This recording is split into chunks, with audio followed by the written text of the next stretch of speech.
A mí no me parece que exista un debate serio que haya puesto en solfa, haya analizado bien la época de la transición. Esporádicamente, cuando murió Suárez, ahora que no se puede conformar gobierno, esporádicamente sí han salido algunos comentarios, pero o sea, un análisis serio de lo que fue la transición, primero me parece demasiado pronto y segundo, no creo que haya estado en ningún momento en el debate social. Me da la impresión. Desde el punto de vista de la información, el único cambio que hubo así importante era pasar de una dictadura con pensamiento único y sin libertad de expresión y sin libertad de información a poder abrir a la puerta prohibida, entrar y empezar a informar y a transparentar la realidad. Pero ¿cuál era aquella realidad? Una realidad completamente violenta, sostenida por las armas de un ejército, acompañada por millones de personas que durante 40 años mantienen un sistema porque de ello hacen un negocio. De allí se hace un tránsito, que a eso le llaman transición, ese salto del franquismo al posfranquismo. Lo único que hacen pues el establishment es pasarse de acera, pero con todos los negocios, con todo el tráfico de influencias, con todo el botín que tenían que repartirse, y eso después le añades a que realmente el tránsito fue el memoricidio, o sea, impedir que se tuviera memoria de lo que había pasado. Un punto cero, un cerebro plano, y a partir de ese momento todavía no he oído en público nunca nadie hacer una revisión de aquel pasado. No, pero el memoricidio es cuestión de tiempo, es cuestión de tiempo. A la larga siempre puede costar mucho, lo estamos comprobando ahora, con todos los restos de personas fusiladas que lo fueron en su día, pero a la larga llega. Pero en ese momento del posfranquismo, que evidentemente así lo fue y así lo denominas, hubo también agentes nuevos. Hubo agentes nuevos en política que evidentemente tuvieron que pues, tragar con muchas culebras o sapos, si quieres, ¿no? Pero evidentemente se dieron pasos, eso no se puede negar. Eso no lo puede discutir nadie desde el momento en que hubo, bueno, primero fue a golpes y con mucha violencia y muchos muertos el tránsito, o sea que tampoco fue una operación sencilla como se ha querido edulcorar y hacerlo tan suave y tan fácil. Y a las primeras elecciones fue una parte legalizada, otra parte no fue. Poco a poco, conforme se han ido incorporando y cuando ya se van dando saltos democráticos mayores, es cuando ocurre el golpe de Estado, el falso y cutre golpe de Estado, pero que mantiene un punto de no retorno al mismo punto que Suárez había querido hacer una especie de reparto de poder desde el Estado a las autonomías y se encarga de nuevo otra vez las armas y grupos de presión interesadas en que eso no cuaje. Y creo que hoy estamos en el mismo punto de no retorno. Otra cosa es que hayan mejorado muchísimas cosas, solo faltaba, la vida cambia, o sea, si un niño tiene 1 año y después tiene 40, algo más ha tenido que transcurrir en su vida, pero por hacer una síntesis un poco comprimida, yo es como lo veo, creo que falta ética para alumbrar lo que pasó entonces. Yo no sé si falta ética, quizás lo que necesitamos es juntar distintas perspectivas, distintas, muy distintas, para empezar a hacer esa pequeña historia de esas décadas.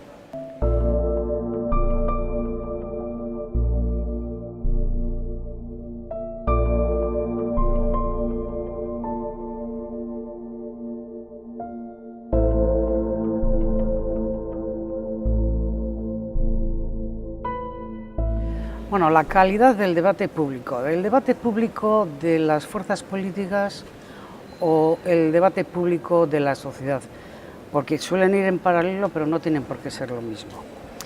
Y en este sentido parece que todos pensamos que cualquier tiempo pasado fue mejor y normalmente no suele ser así, aunque nos parezca. Entonces, si hablamos del debate público de la sociedad, pues es diferente porque los tiempos son totalmente distintos. Desde un subidón, una efervescencia política en este posfranquismo que dio paso a la institucionalización de la actual Euskal Herria, comunidad autónoma, Navarra, a que entró el Partido Socialista en el gobierno en Madrid. O sea, es un debate muy diferente porque ahora la gente ya pasa, por ejemplo, de lo que está pasando actualmente con el Partido Socialista. ¿Por qué? Porque la sociedad está centrada en esos problemas que son muchos además. Estoy hablando de problemas fundamentalmente económicos. Eso diluye el mensaje político. A lo mejor la palabra diluir no sería la más exacta, pero sí que, digamos, se asume de una manera totalmente distinta, porque a mí lo primero prima un vivere e indi filosofare, ¿no? Y eso pasa aquí y en todos los sitios. Y la calidad del mensaje del debate público de los partidos políticos, hombre, ha cambiado. No sé si ha ido a peor, pero ha cambiado. Antes había un mensaje político, un discurso político, y ahora hay eslogans políticos. Esa es mi visión. Yo, sin embargo, encuentro que desde que se profesionalizó la política, porque al principio era todo el mundo amateur, podías conseguir las fuentes directas a través del propio líder, el propio interesado, ¿no? Después ya entraron los jefes de prensa, después ya te daban los discursos escritos, después ya prácticamente no te permitían hacer preguntas en las ruedas de prensa, con lo cual dices cuál es la fuente directa de esa información y dónde empieza lo público, dónde empieza el interés de una línea para que esa sea la que sea informativa. Entonces, desde el momento en que se profesionaliza, la opinión pública ya está muy mediatizada y muy dirigida por las propias fuentes, por las propias ideologías. Respecto a la calidad o no calidad, depende de los líderes y depende ahora esencialmente de los gabinetes, y además de los gabinetes, de los equipos psicólogos, de los logopedas, de los de imagen. Entonces, empiezas a ver que dices, ¿qué es lo que se ve en el debate público? Pues bueno, a nivel de formas, pues un espectáculo como el de Hillary Clinton frente a su contrincante, no me acuerdo cómo se llama. Sí, el pato Donald, que le llamo yo. Bueno, Donald Trump. Bueno, pues dices, vale, muy bien, 100 millones de espectadores, estupendo. Entonces, ¿qué queremos? ¿Debate público o debate televisado? Ahí podremos empezar a entendernos. En el respecto de la calidad de las personas, sí que verdaderamente retrata y dibuja, y no se necesitan palabras, cuando ves a un pobre líder de muy poca capacidad personal, de muy poco atractivo, de muy poca consistencia y de muy poca ética. Entonces tú ahí puedes hacer tu juicio de valor, pero es un espectador de fuera. Bueno, lo que pasa es que, Mirencho, tú has unido varios aspectos que creo que se podrían diferenciar. Yo entendía el debate público como, o sea, de cuál era el elemento o los elementos sobre los que se debatía en política.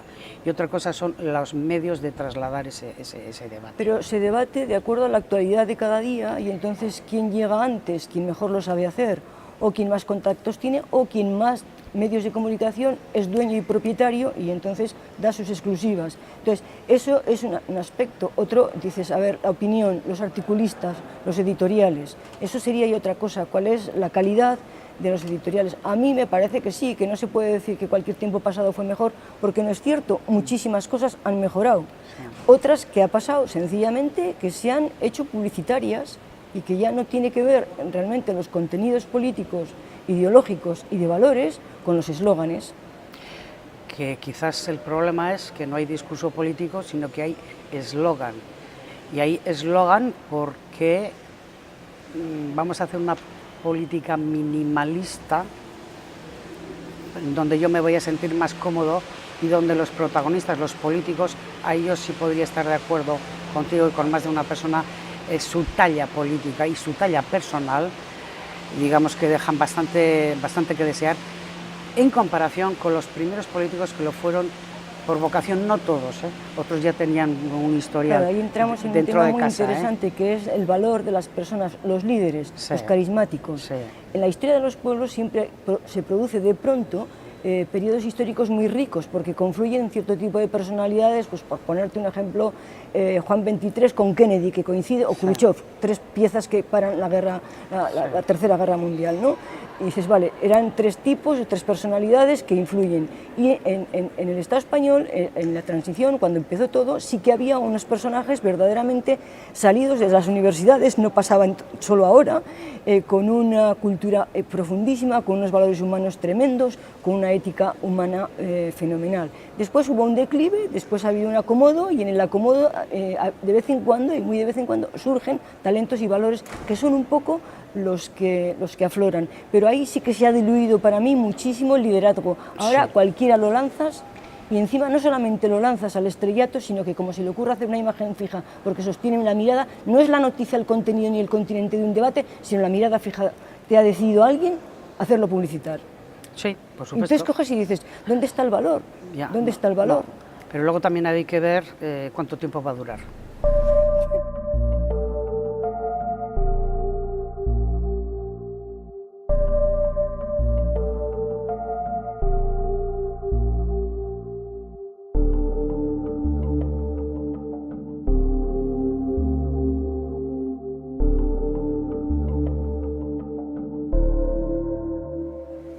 Bueno, la prensa digital está ahí y, como se suele decir, ha venido no solo a quedarse, sino a desarrollarse muchísimo más. ¿Pros para lo que es el mundo del periodismo? Muchos, evidentemente. ¿Contras? Pues muchísimos. ¿Por qué? Porque, no es frase mía, me lo comentaba una conocida mía. Había estado en un acto público y en el que había muchos periodistas. Y me dice, oye Carmele, yo no entendía cómo estaban tomando notas, en lugar de estar sacando fotos para colgarlas inmediatamente en Twitter. Y yo dije, ay mujer de Dios, si para ti el periodismo es eso, apaga y vámonos. Y me parece que vamos en ese camino. Bueno, yo pienso que el periodismo siempre ha recibido muchas aportaciones. Ha recibido la radio, ha recibido la tele, y la prensa escrita, y cuando ha llegado la digital todo el mundo decía va a acabar con la radio, la tele, y no. Lo único que ha hecho es la aportación de la inmediatez, y una cosa grave para el periodismo, que es que no verifica las fuentes. Claro. La prensa digital que no verifica las fuentes, lo que haces es que te haces esclavo de un anónimo que se llama Internet, que dirige la opinión. Entonces, la aportación que puede hacer el periodista respecto a la prensa digital es desde su ética. O sea, si hay un director que no le pide que verifique la información, él no las verifica, con lo cual, ¿quién informa? Pues Internet. ¿Quién es Internet? No se sabe, no contesta. Entonces, dirige la opinión mundial. A mí ese es un poco el impacto que me parece que está dejando correr generaciones y generaciones que ya no consultan, que dan como si fuera la Biblia sagrada un principio pues que es la esencia de la materia de un periodista, que es las fuentes informativas, de dónde vienen, dónde está la verdad y qué pasa, cómo, cuándo y por qué. En eso desde luego vamos a estar totalmente de acuerdo, porque ahora, muy a mi pesar, yo en lugar de periodistas, lo que me encuentro por ahí, es expertos en Wikipedia y expertos en saber manejar un Google. Ahora, tener formación e información propias, una información de haber leído libros, de haber estudiado, es que está desaparecida. Yo me quedo alucinada con becarios y no becarios de ahora. Los periodistas no saben escribir, pero no tienen ni idea de escribir. Y además es que no les importa no saber escribir. Entonces, si no tienes formación previa, si no tienes curiosidad innata que tiene que tener el periodista, pero yendo a las fuentes de las de verdad, no de las de Wikipedia. Y si no tienes encima un mínimo componente ético, pues concho, apaga y vámonos. Pero eso igual no es específico del periodismo, sino no. de toda profesión. Sí. Es como tú estás y te sitúas en la vida de tu profesión. ¿Qué es lo que quieres hacer de tu profesión? Algo muy rácano, algo muy vulgar, algo que te llene el bolsillo, algo que satisfaga la inmediatez de tu hipoteca, o realmente es tu vida, es tu profesión, es tu proyección. Entonces yo hablo desde el punto de vista que para mí el periodismo ha sido, seguirá y sigue siendo mi vida, mi profesión, a la que le he dedicado lo mejor de mí. Entonces eso, si encima encuentras herramientas nuevas, es que a mí me facilita muchísimo el camino. De repente quieres hacer un trabajo de investigación y tienes mucho antes las fuentes y las estudias. Otra cosa es que no tienen la culpa las nuevas generaciones. Si el director al que tú estás trabajando o para el medio que tú estás trabajando no te piden que mejores ni tu escritura, ni tu calidad, ni tus fuentes informativas, ¿quién es el responsable? Puedes ser tú libremente y ser un héroe y decir, me voy.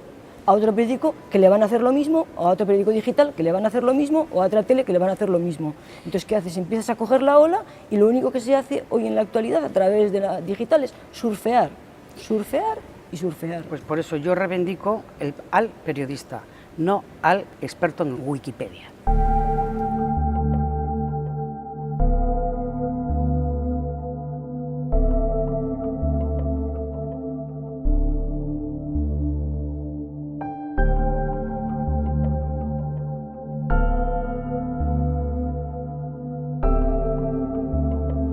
El periodismo de investigación significa que se abren unas nuevas fronteras a los secretos oficiales. Lo que ha hecho ha sido abrir una puerta a la transparencia de todas aquellas instituciones del Estado, públicas y semipúblicas, que tienen que rendir cuenta de sus actos y de su trabajo y que se han valido siempre del secreto para no rendir cuentas a la sociedad a la que sirven y de la que viven. Entonces, sí que me ha parecido, la investigación periodística ha sido siempre un arma muy importante. De hecho, fue el Washington Post, con sus periodistas a la cabeza, los que hacen caer a un presidente de Estados Unidos como Nixon, ¿no? Inglaterra tiene, y el mundo anglosajón, una gran trayectoria de periodismo de investigación muy importante. Y países de libertad de prensa tan fuertes y tan ejemplares como Noruega o Dinamarca, pues es algo cotidiano. Pero lo novedoso ha sido el consorcio mundial de periodistas de investigación que siguen la pista a determinadas informaciones. Y entonces antes trabajabas solo, pero ahora eres mundialmente en cadena. Pero lo curioso para mí de la investigación es que levanta todos los secretos de los hacedores de la guerra, de los negocios de los bancos, de quién es quién en los bombardeos de Irak, quién mueve las armas, dónde están los negocios de las burbujas. Cuando te lo pueden revelar y el mundo ha dejado de estar sin secretos, lo que se ha hecho ha sido perseguir al mensajero, como siempre, una y otra vez, ¿no? Y lo que se ha comprobado dentro de este consorcio mundial internacional de información es que empieza por lo local. O sea, tú sigues la pista, por ejemplo, por ponerte un ejemplo, en Pamplona, Roldán. Roldán es tu vecino, se acerca, vive en tu urbanización, le sigue la pista a un periodista, pero resulta que eso que queda así en pequeño no, está conectado con Noruega, con Irlanda, con Escocia, con Australia, y de pronto dices, ¿cómo? Pero si tiene un negocio allí, se sigue la pista, pero ¿cómo? Si han construido con tal, ¿quién es el tal? Pues es el gobernador de Alabama, por ejemplo, y de repente se hace la red. Ahí es donde yo he comprendido cuando mejor lo importante que es estar bien organizado informativamente y en red, porque lo que tú no puedes hacer lo hace tu compañero, la puesta en común es instantánea y luego cuando ya tienes la verificación de todos los datos, eso es una bomba, y a eso es a lo que no están dispuestos a que se quite del medio. O sea, no se consentirá, todavía no les ha dado tiempo, pero tardarán muy poco en que se impida que realmente esa puerta abierta a la información y a la claridad no sea posible. Cuando has dicho tú, cuando tienes la confirmación, efectivamente, no nos olvidemos de ese dato, cuando tengas la confirmación, cuando hayas contrastado bien en la información. Ahora, ¿cuál es el nexo, el interés común de esa Asociación Internacional de Periodistas de Investigación? Lo desconozco, ¿eh? Yo pregunto porque yo lo desconozco, porque también podrías preguntarte, bueno, a lo mejor tienen un interés en común muy determinado y no demasiado confesable, o perfectamente confesable, no sé, pero no desconozco la naturaleza. Y segundo, a lo que voy, me has puesto ejemplos de periodismo con mayúsculas. Las posibilidades digitales con un periodismo de mayúsculas, impresionantes, ilimitadas. Sí. Ya, hombre, yo hasta lo que yo conozco, el consorcio internacional de periodistas es gente que estaba deseando colegiarse en algo que pudiera defender lo que no puede informar en su periódico, ¿no? Y entonces hacer fuerza, diríamos que es como una especie de asociación en la que han confluido realmente el interés informativo de gente concienciada. oye, tampoco puedes poner la mano en el fuego de que también haya gente interesada en que quiera meter mano, como yo misma puedo tener mis preferencias, me gustaría meter la mano a la familia Franco porque ha hecho con toda la fortuna que ha conseguido de los demás. Y dices, me gustaría que hubiera más gente que estuviera interesada en eso y aportara más datos y datos y datos, y puedes construir una historia. Esa puede ser mi preferencia, no estoy libre, no estoy limpia de que sean mis preferencias informativas también las que me puedan inclinar a investigar una zona más que otra, ¿no?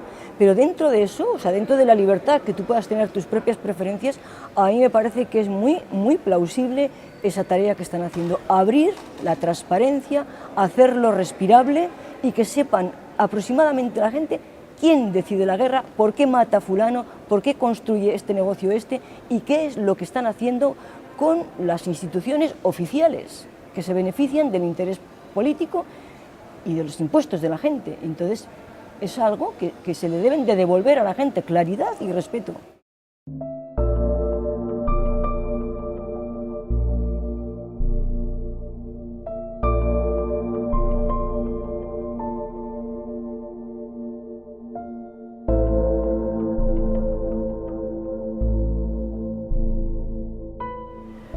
Yo no voy a decir qué es lo que le diría, porque lo he dicho muchas veces. He dicho a mucha gente, porque por mi trabajo he tenido ocasión de tener muchos becarios pululando alrededor mío, que por favor está a tiempo de dejarlo, está a tiempo de poder estudiar otra cosa. ¿Y por qué lo digo? Primero, porque tienes que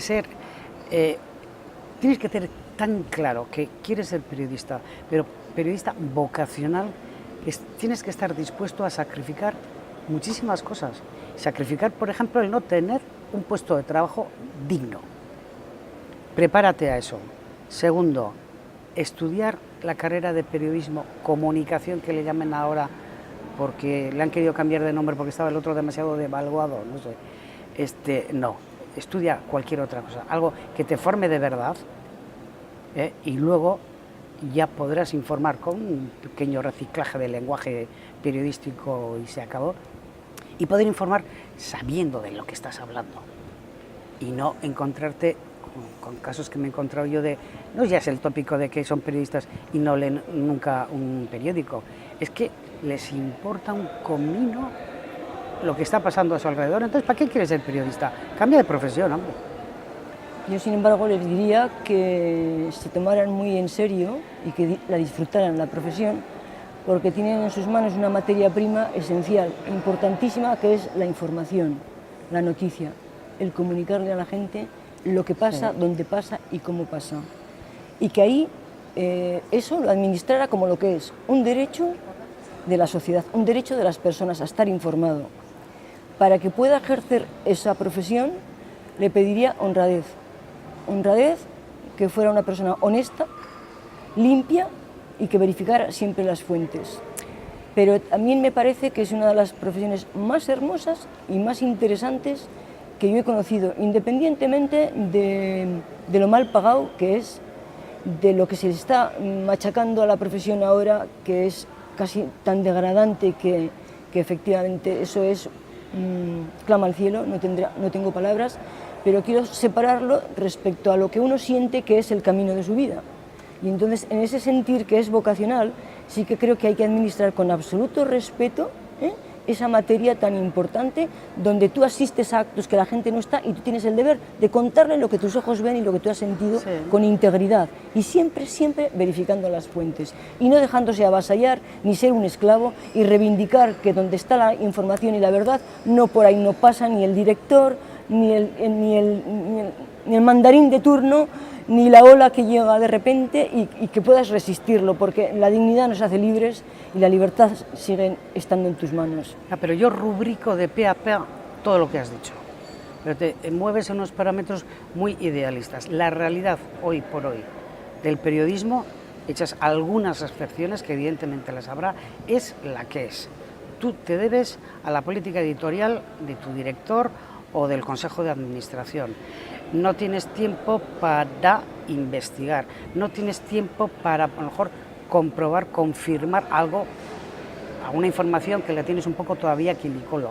Tienes que hacer ya inmediatamente, ya, y además antes de escribirlo, si eres de prensa escrita, tienes que colgarlo en la red.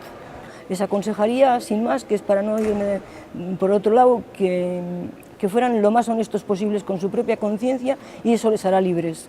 Que tengan muy claro que les gusta el periodismo, pero muy, muy claro.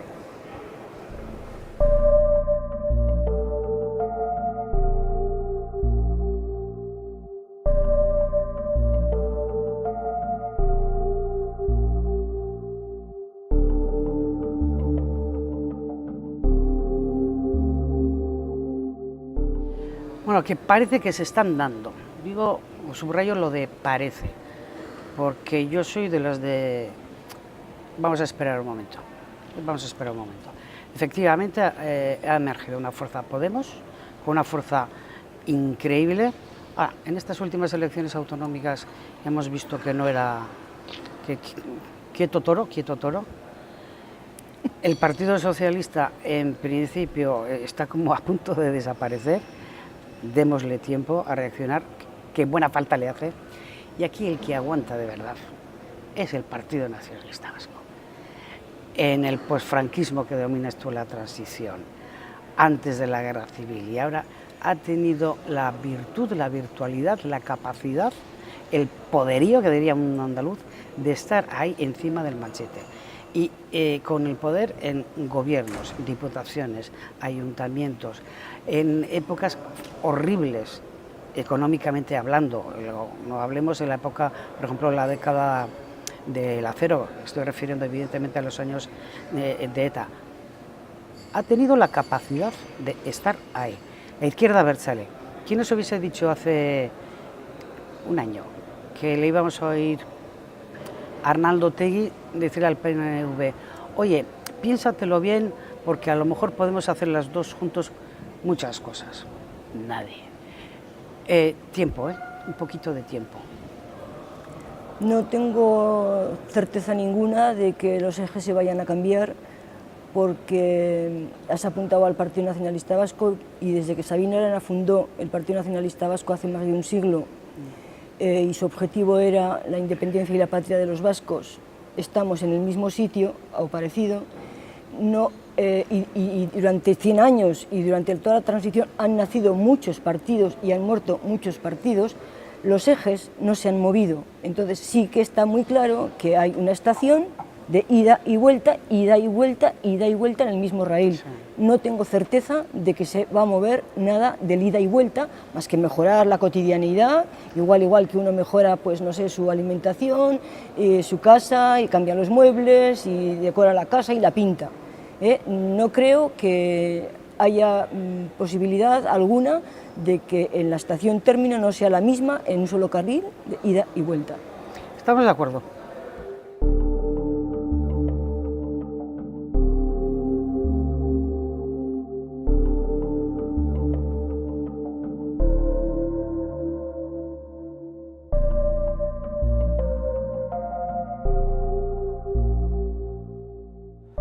Por supuesto que lo vamos a hacer. Y lo vamos a hacer porque es que no hay otra. O sea, hay que mirar, vivimos mirando hacia adelante.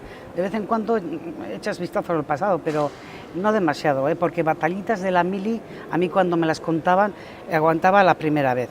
Y ahora que voy a decir a mis hijas o a mis nietos, si algún día los tengo, ¿cómo corríamos delante de los grises o de la Guardia Civil? ¿Para qué? Eso una vez y no más. Y por supuesto que así la historia de este país ha sido llena de mucho sufrimiento, y cada uno escribirá su sufrimiento, lo querrá reflejar como quiera, pero esas historias irán en paralelo y las podremos darle una lectura conjunta. Es decir, no nos vamos a quedar con una historia oficial, sino podremos quedarnos con la historia, las historias. Y por supuesto que sí, ¿cómo vamos a decir que no? Después de 80 años de silencio público y de injusticia tremenda, con una violencia inusitada desde el origen y una réplica también injusta e imperdonable de ETA, no creo que a las nuevas generaciones le tenga que escribir nadie la crónica, ni oficial ni no oficial, porque significaría eso, que cada cual no es capaz de responder de sus propios actos y escribir su propia historia. Estamos llenos de historias falsas, por poner el ejemplo de la persecución de las brujas y los aquelarres vascos, la historia oficial después de 500 años era falsa. Entonces no hay que intentar escribir crónicas oficiales para los demás. Hay que ser, y aquí me sale la periodista, es la crónica más sucinta, informativa y verdadera que sea posible, para que cada cual se responsabilice de sus propios actos, de su propia vida y de su propia opinión. A mí me parece que eso es edulcorar y además dirigir lo que luego puede demostrarse que es falso, porque además no hay una única crónica, no hay una sola versión oficial, y a mí me parece que eso es erigirse en cazador y repartidor de carnés de buena, de mala conducta, de brujos, no brujas. A mí me parece que esos son siempre intentos de oficializar lo que corresponde a la vida personal de cada generación, que tiene que escribir su propia etapa y su propia historia. Y la actual tiene que escribir la suya. Precisamente porque no puede haber una historia oficial, y menos en el sentido que la hemos conocido nosotros, ¿no? Cada uno va a tener su historia, va a contar su historia, y tendremos la oportunidad de escuchar las historias, tú la mía y yo la tuya. Pero lo que hemos visto en 80 años y en los últimos 40 también. Es evidente, es evidente. Y hemos visto por eso te digo que no creo que haya que construir ahora de repente, de buenas a primeras, a alguien que se erige, no sé, en mentor, en inquisidor. Por eso, no, es que no existen historias oficiales. Dices, a ver. Existen las historias, las vidas de las personas. Yo digo información, y información y crónica libre, investigación, ventilación, transparencia, puertas abiertas y sin fronteras. Eso significa mirar para adelante, y eso significa, hacer una sociedad cohesionada. Pero de esa manera.